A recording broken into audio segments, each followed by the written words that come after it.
हाँ जी, हरूफे कलकला के ऊपर जब ये जज़म आ जाती है तो उस हरूफे कलकला में से जिस हरफ के ऊपर भी आ जाए ये जज़म तो उसको हिला के पढ़ते हैं।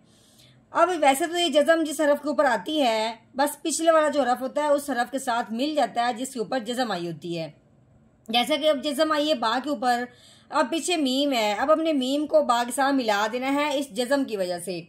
ये तो हर जज़म की बात है, लेकिन जब वो जज़म हरूफे कलकला में से किसी हरफ के ऊपर आए, जैसा कि अब ये बा है ये हरूफे कलकला में से है, तो हरूफे कलकला को मिलाते हुए पिछले को उस हरफ के साथ तो फिर हमने उसको हिलाना भी होता है, क्योंकि हरूफे कलकला की तारीफ है कि हरूफे कलकला के ऊपर जब इस तरह की जज़म आ जाए, हरूफे कलकला जब साकिन हो जाता है तो उसको हिला के पढ़ते हैं।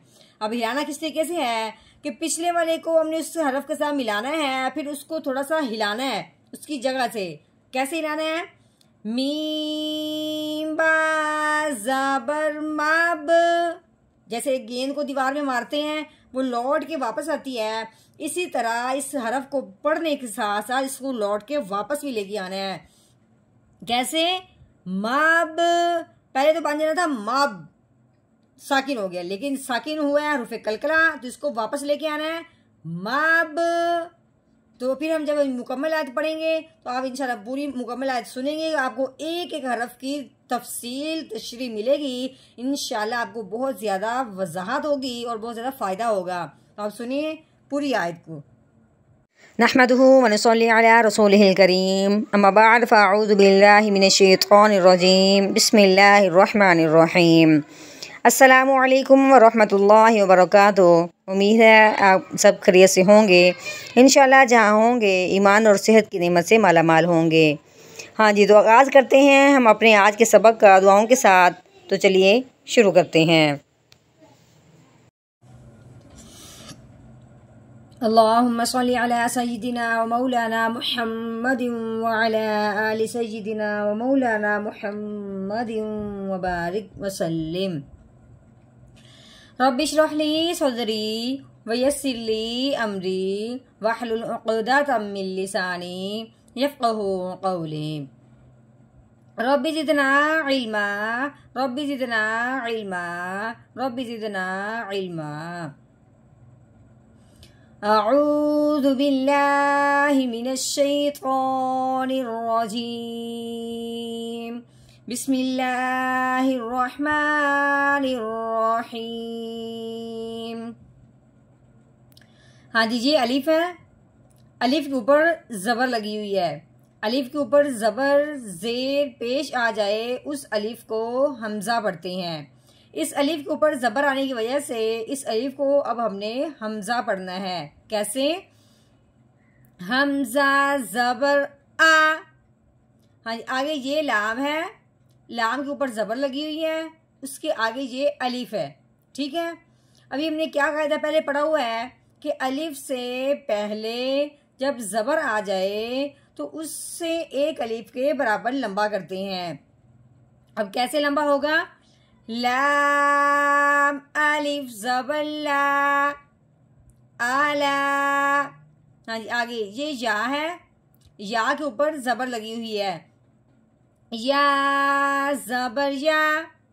आगे ये गौ के ऊपर पेश लगी हुई है, नून, नून के ऊपर शद लगी हुई है। ठीक है, नून के ऊपर जब शद आ जाए तो उस नून पे हमेशा गुन्ना करते हैं। अब गुन्ना कैसे होता है? क्योंकि शद जिस भी हरफ के ऊपर आए तो वो पिछले वाला हरफ जो होता है वो उस हरफ के साथ मिल जाता है जिसके ऊपर शद लगी होती है। अब ये शद लगी हुई है नून के ऊपर, अब हमने गौ को नून के साथ मिलाना है, फिर साथ साथ गुन्ना होना है। कैसे?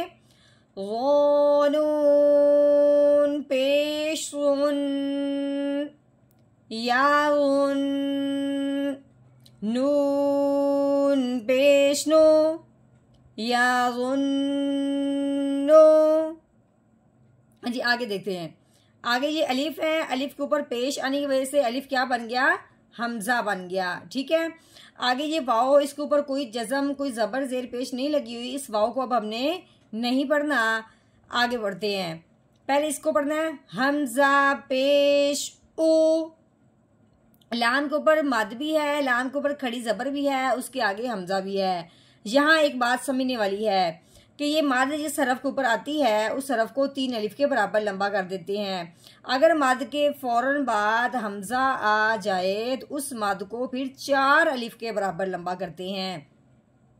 मद के फौरन बाद ही अगर हमजा आ जाए उसी कलमा में, जैसे कि ये उलाइका एक कलमा है, उसी कलमा में हमजा आ गया है तो इस मद का नाम हो गया मद्दे मुत्तसिल, यानी कि हमजा मद के साथ ही मिला हुआ है। ठीक है, तो कैसे पढ़ेंगे? अब इस हमजा के आने की वजह से इस मद का नाम मद्दे मुत्तसिल हुआ, और मद्दे मुत्तसिल को या मद्दे जो भी मद हो यानी जिसके बाद फौरन हमजा आ जाए उस मद को 4 अलिफ के बराबर लंबा करते हैं।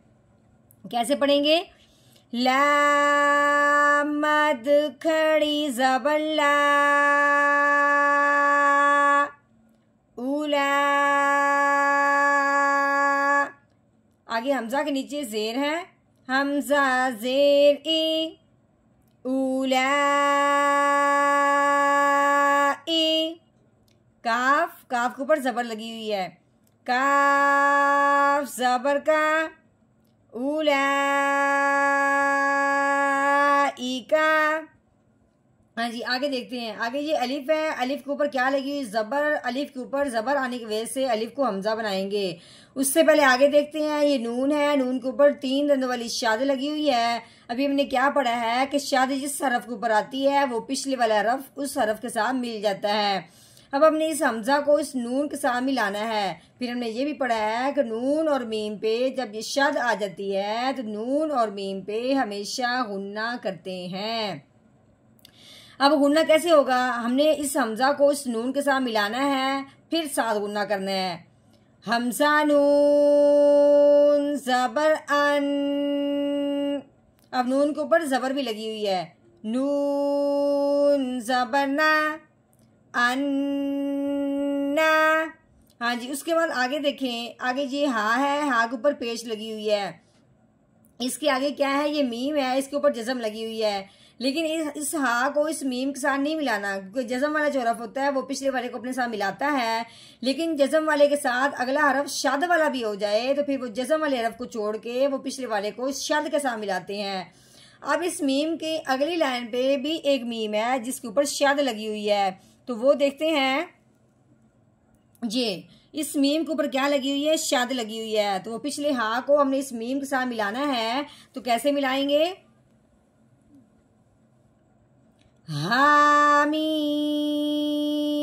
पेश हुम, अन्ना हुम, इस हा को उस शद वाली मीम के साथ मिलाना है। ठीक है, अन्ना हुम।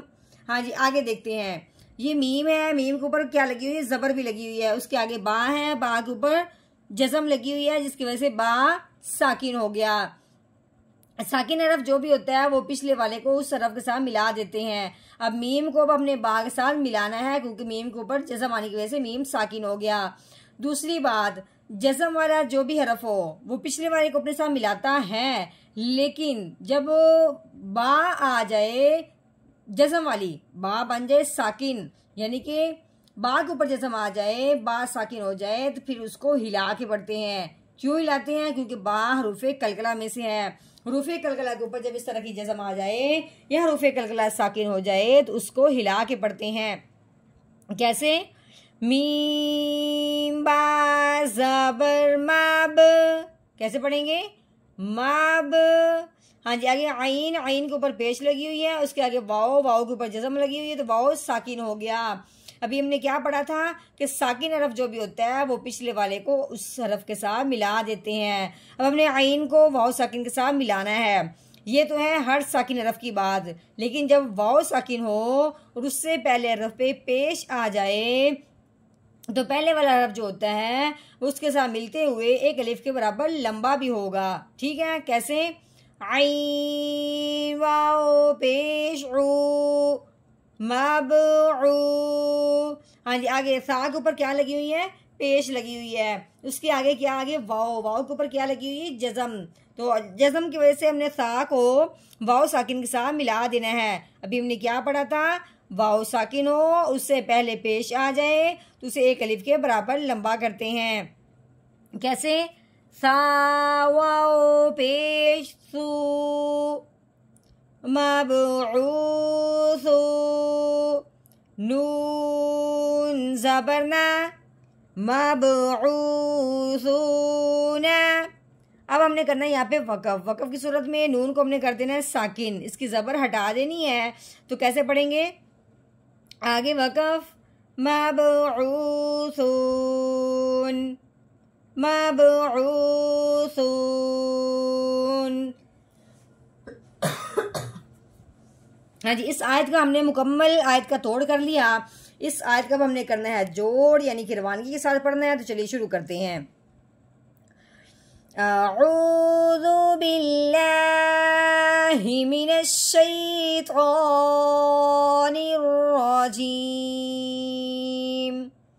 सूरतुल मुतफ्फिफीन मक्किय्यह।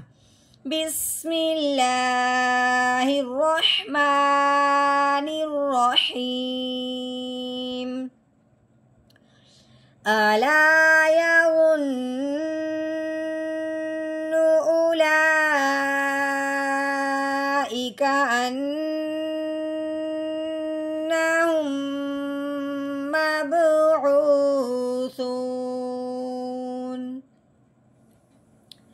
अला यज़ुन्नु उलाइका